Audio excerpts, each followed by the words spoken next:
Сдружение за сръбско-българско приятелство ви представя Приятелска дума.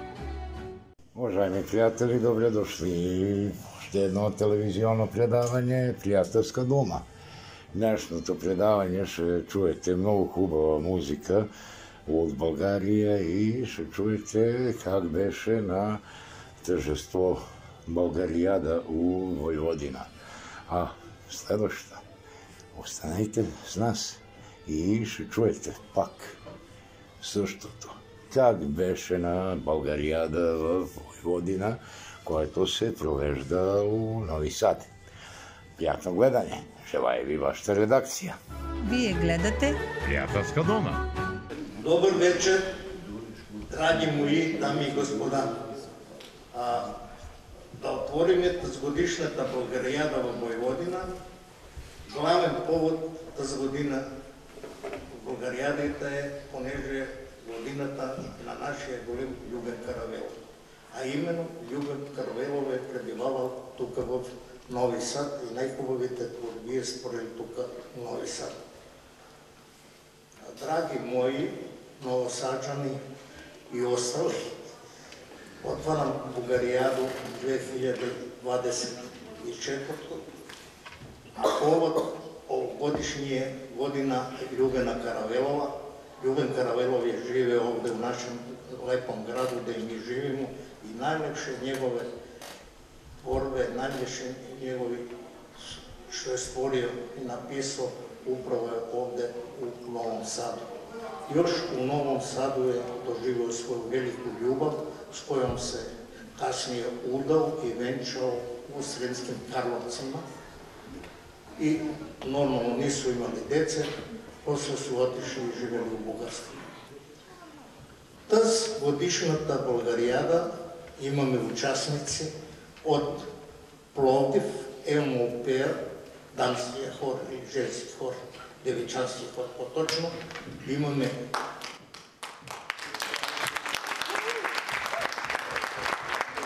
участници от Благоевград, женския хор Македонци.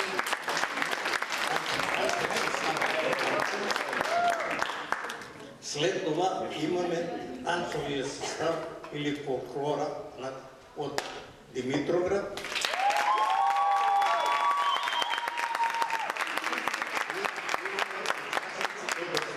Училище Моша Пияда от Ивана.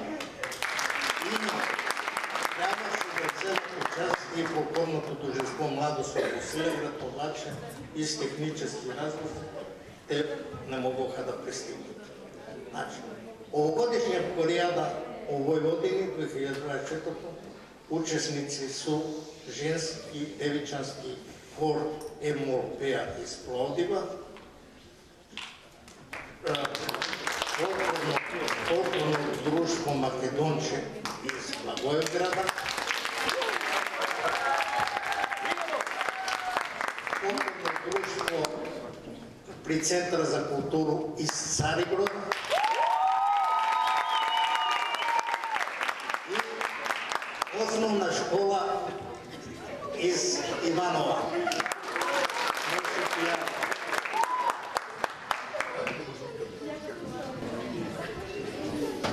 Аз ви казвам само няколко думи за Любен Каравелов.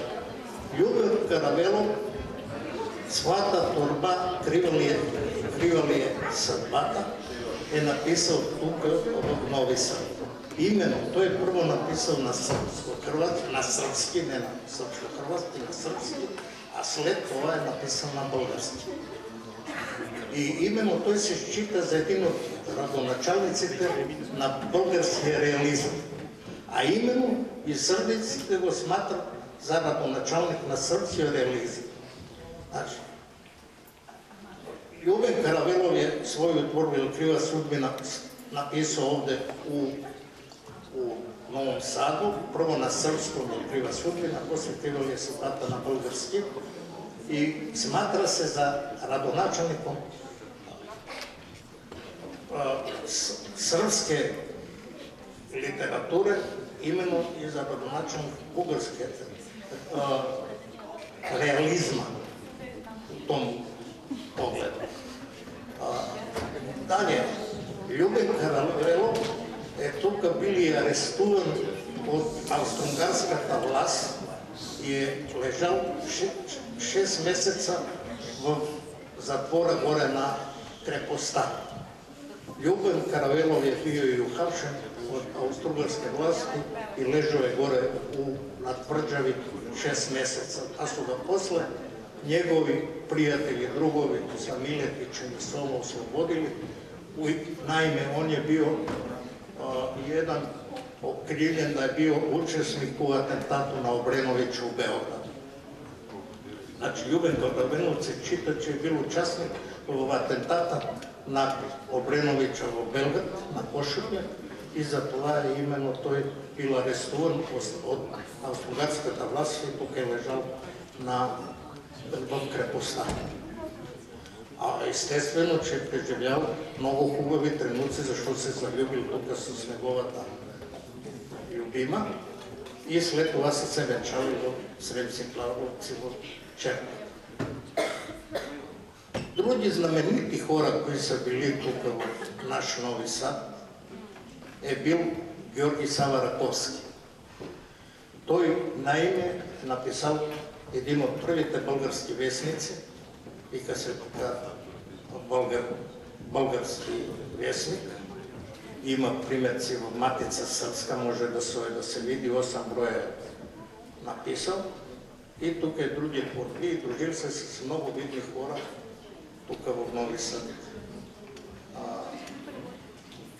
Именно Сава Раковски, Георги Сава Раковски е tu napisao Dunavski български дневник, 8 broja koje se nalaze u Matici Srpskoj, može ko hoće da ode da pogleda, moja malenkost je imala priliku da ih prelista, da vidi i tako dalje.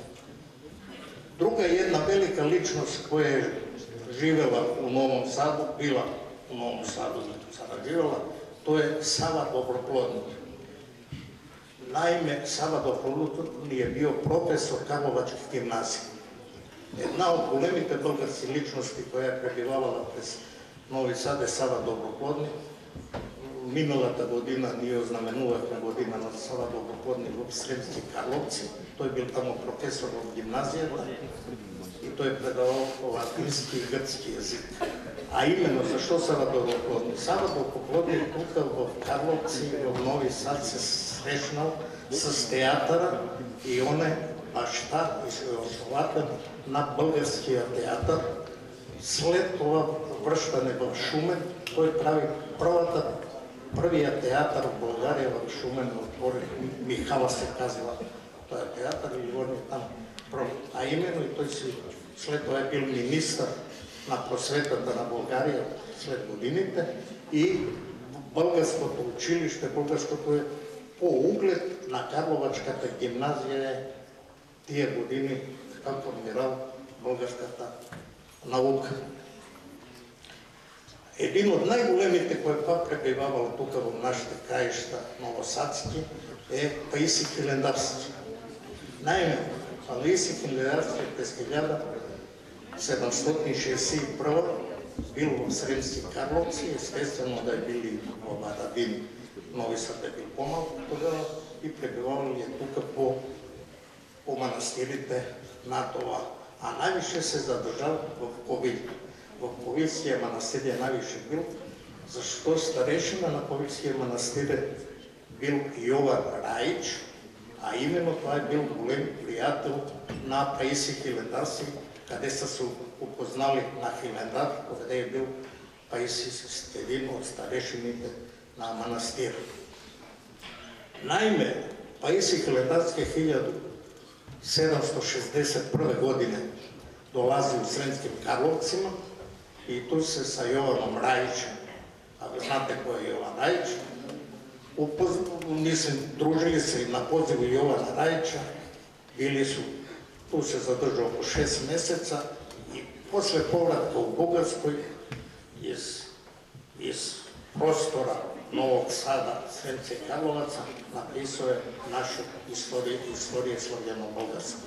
Tu je bio 1761, a istoriju je 2 godine kasnije napisao. Именно, ще искам това да кажа. Иска да кажа, че нашето новосадското това е створило много големи хора.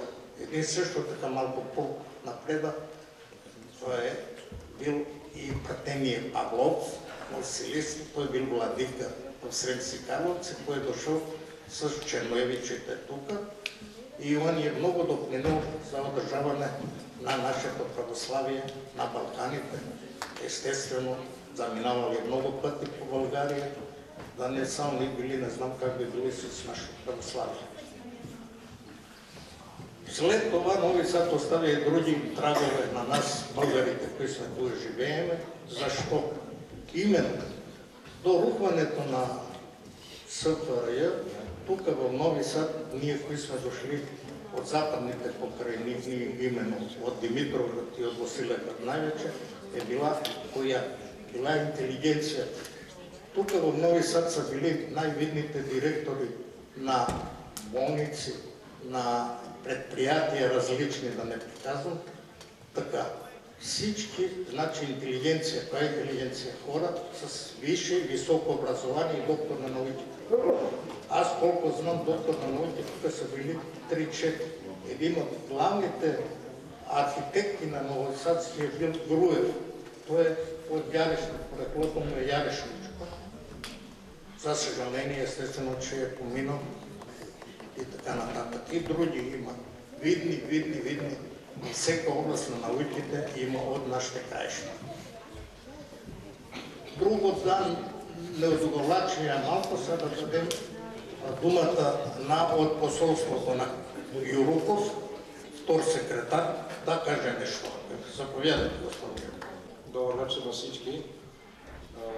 Днешната Българиада се случва в един много интересен месец. Месеца, в който в България се отбелязва 1 март, деня на мартеницата. Виждате хубава мартеница тук.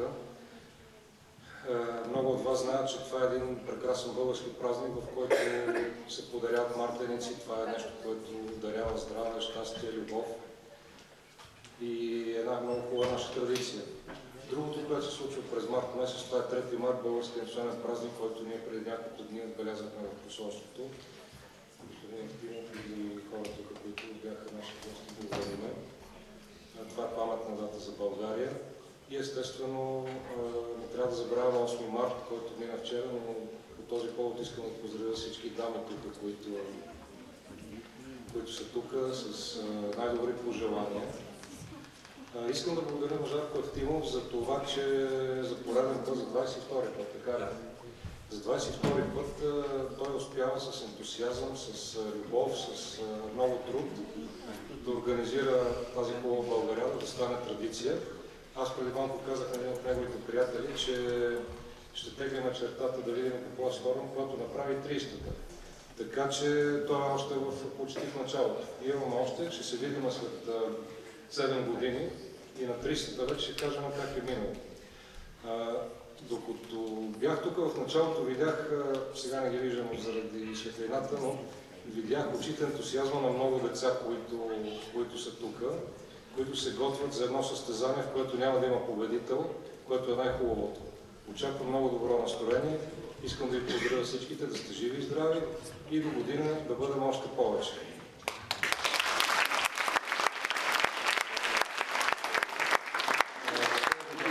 Ще да кажем на нашия домашен език.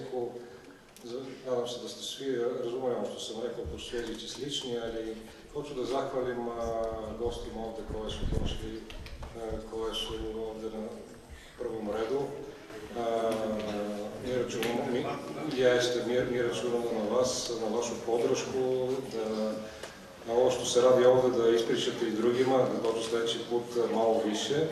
Hoću da kažem da je Vojvodina jedno specifično mesto, danas sam bio u Belom Blatu, sad sam ovde. Вие гледате Приятелска Дона.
Вие гледате Приятелска дума.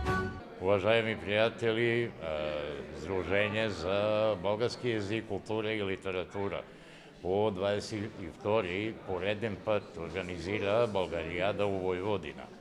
Тук сме в Нови Сад с нашия вече стария приятел Жарко Евтимов, председател на Сдружението и организатор на Българиада у Войводина.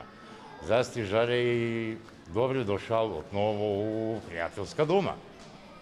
Благодаря и на вас. Благодаря ви, що пристигнахте днес на нашата Българиада във Войводина 2024 година, която се održava тук в Нови Сад. Главен повод тази годишната Българиада е, понеже тази година на Любен Каравелов. А знаеме всички, че Любен Каравелов е пребивавал и най-хубавите творби свои е направил тук в Нови Сад. Неговото дело Крива ли е судбина или Крива ли е съдбата, именно е първо написана на сръбски тук в Нови Сад, а след това той написал на български. Друго, Любен Каравелов тук в Нови Сад се е оженил и се е венчал в Сремски Карловци в Съборната черква. Що значи най-добрите творби, и той е родоначалник на българския реализъм, именно те го считат и за родоначалник на сръбския реализъм. И тази Българиада е посветена най-вече на Любен Каравелов. Кажи ми какво очакваме днес тук у гимназия Лазар Костич? На тази годишната Българиада участват дружествата от България, от Благоевград, Македонче, фолклорно дружество, от Пловдив участва Емолпея, женския хор, от Босилеград културно-уметническото дружество, от Димитровград дружеството културно-уметническо центъра за култура и основното училище от Иваново. Кажи ми, Жаре, какво има ново у вашето сдружение? Не си участвал в нашето предаване скоро. Какво има ново и с какво се сдружение занимава? Освен Българиада, разбира се. Право да ви кажем, короната остави малко голям трак в нашите движения, работи и така нататък. Имахме намерения някои по-коджа работи да направим, обаче ознамениме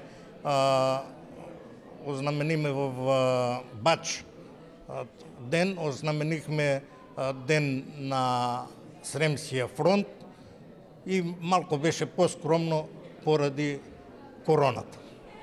И ми желая ви успех и напред. Да вървиме заедно и да се подкрепяме, както и до сега. И късмет. Тая вечер и всичко да е наред и да се повеселиме както трябва. С български танци и българска музика. А вие ще видите как беше тази вечер у Нови Сад на Българиада у Войводина. Вие гледате Приятелска дума. С нас е днес и нашия стария приятел от Иваново, Огнян Цветков. И ще се представи. И той и децата от основно училище от Иваново на Българиада у Войводина. Батеоги, добре дошъл у Приятелска дума и кажи ми, какво може да очакваме тази вечер? Добре заварил, Байчо. Тази вечер децата от Иваново, от основно училище Моша Пияде, от читалището Жарко Зренянин и от местната заедница също, а и от дружеството на банатските българи Иваново Банат ще се представят с литературно-музикален програма, в която са включени български народни песни, песни от ученическия репертуар, рецитации от ученическите стихотворения и така нататък. Просто децата тази вечер ще се представят с този литературно-музикален спектакъл, както се казва. Ами, знам, че бързаме у залата да видиме програма. Кажи ми набързо, какво има ново Иваново и какво има ново у вашето сдружение?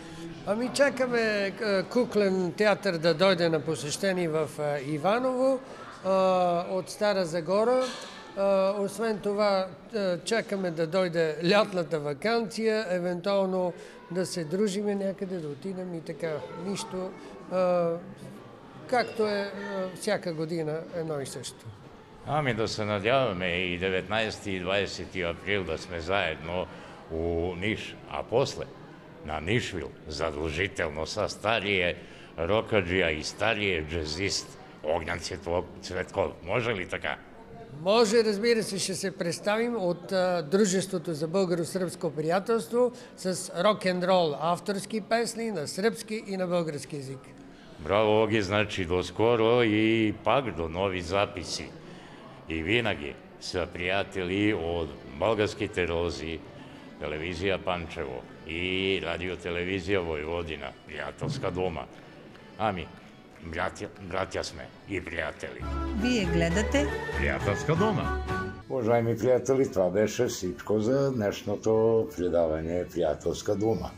Останете с нас и с радиотелевизия Войводина. Значи, всеки петък от полунощ до полунощ и 30 минути радиоемисия Приятелска дума.